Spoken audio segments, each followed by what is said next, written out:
Selamat pagi dan salam sejahtera. Hadirin sekalian yang terhormat, saya senang sekali dengan pertemuan ini dan berterima kasih buat kesempatan yang sangat baik ini. Perkenankan, saya Timotius Murid, Ketua Majelis Rakyat Papua, MRP. Majelis Rakyat Papua adalah lembaga representasi kultural orang asli Papua, yang diamanatkan oleh Undang-Undang Nomor 21 Tahun 2001 tentang Otonomi Khusus bagi Provinsi Papua, yang memiliki fokus utama untuk menyelamatkan orang asli Papua dan tanahnya. Dalam kesempatan ini, perkenankan saya menyampaikan dua pendapat kami tentang situasi hak asasi manusia dan pembangunan di Papua.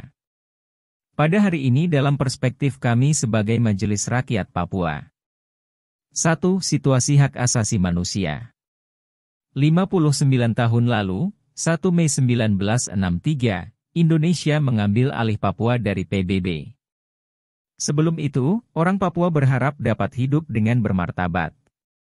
Tapi sejak tanggal itu, kehidupan orang Papua telah ditandai oleh kekerasan dan pelanggaran HAM, marginalisasi dan diskriminasi. Akibatnya, orang Papua sangat kecewa dengan pemerintah Indonesia dan secara terus-menerus menyuarakan ketidaksetujuan mereka. Namun, pemerintah sering menggunakan penggunaan kekuatan berlebihan untuk membungkam protes-protes yang dibuat oleh orang Papua. Kejatuhan Presiden Soeharto membuahkan otonomi khusus untuk Papua. Dalam 20 tahun implementasi otonomi khusus Papua, penduduk Papua masih banyak yang hidup dalam ketakutan dan teror yang konstan.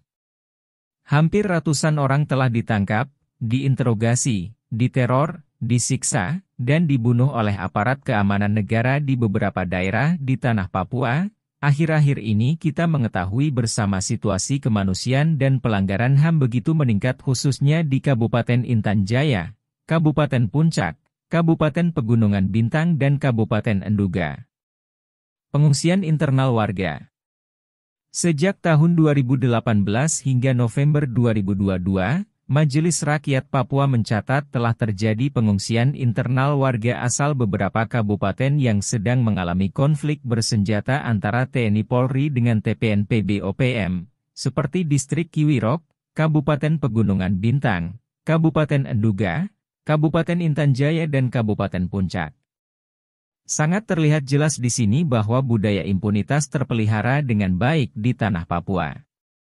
Situasi kekerasan hak asasi manusia terus terjadi. Terakhir beberapa bulan lalu terjadi mutilasi atau pembunuhan terhadap 4 warga sipil oleh aparat keamanan Indonesia di Kabupaten Mimika, Papua. Hal ini tidak memperlihatkan itikat baik oleh negara Indonesia dalam merespon pernyataan dari Kantor Komisioner HAM PBB tahun 2018-2019, yang mendesak pemerintah Indonesia untuk menghentikan penyiksaan dan hukuman mati, untuk menyelidiki semua kejahatan yang dilakukan dan untuk memastikan akses bagi orang Papua terhadap hak atas pendidikan, kesehatan dan makanan memperoleh gizi bagi orang Papua. 2. Otonomi khusus dan pemekaran di Papua. Dalam tahun-tahun terakhir, ada 2 masalah serius terkait kegagalan penerapan otonomi khusus bagi Papua. Pertama, permasalahan yang terkait Undang-Undang Nomor 2 Tahun 2021 tentang perubahan kedua Undang-Undang Nomor 21 Tahun 2001 tentang otonomi khusus bagi Provinsi Papua. Kedua, permasalahan yang terkait dengan rencana pemekaran Papua menjadi provinsi-provinsi atau daerah otonomi baru, DOB. Untuk yang pertama, kami menyesalkan proses perubahan undang-undang yang tidak melalui usul dari rakyat Papua melalui MRP dan DPRP, sebagaimana diamanatkan oleh Pasal 77 Undang-Undang Otonomi Khusus. Substansinya pun banyak merugikan hak-hak orang asli Papua sehingga kami MRP Provinsi Papua dan Papua Barat telah mengajukan uji materi ke Mahkamah Konstitusi.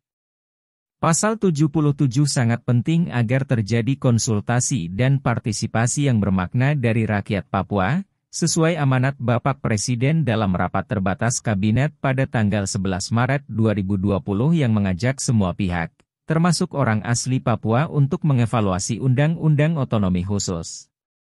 Bahkan atas amanat Presiden itu, MRP lalu mengadakan kegiatan rapat dengar pendapat masyarakat di 28 kabupaten dan 1 kota yang tersebar di 5 wilayah adat. Sayangnya, atas kecurigaan tertentu, upaya ini dihambat.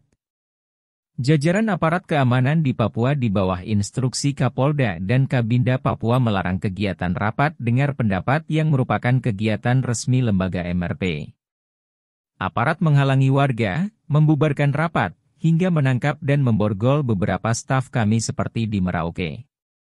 Akibatnya, MRP tidak dapat melakukan tugas dan wewenang yang diberikan oleh undang-undang, yaitu menyerap dan menyalurkan aspirasi rakyat orang asli Papua. Untuk masalah yang kedua, kami menyesalkan proses pembentukan DOB yang tidak melibatkan representasi rakyat Papua sesuai ketentuan pasal 76 Undang-Undang Otsus. Sebelum perubahan kedua, pasal ini berbunyi, pemekaran Papua menjadi provinsi-provinsi dilakukan atas persetujuan MRP dan DPRP, ini artinya tanpa persetujuan dari MRP dan DPRP, tidak boleh ada provinsi baru di Papua.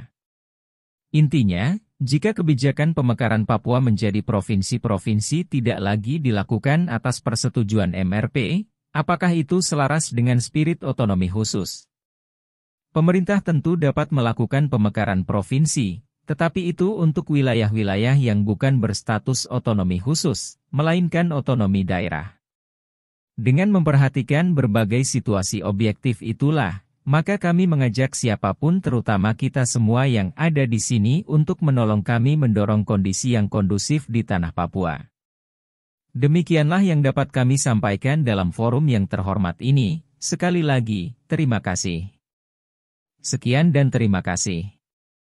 Jenewa, Swiss 8 November 2022. Majelis Rakyat Papua. Ketua, Timotius Murid.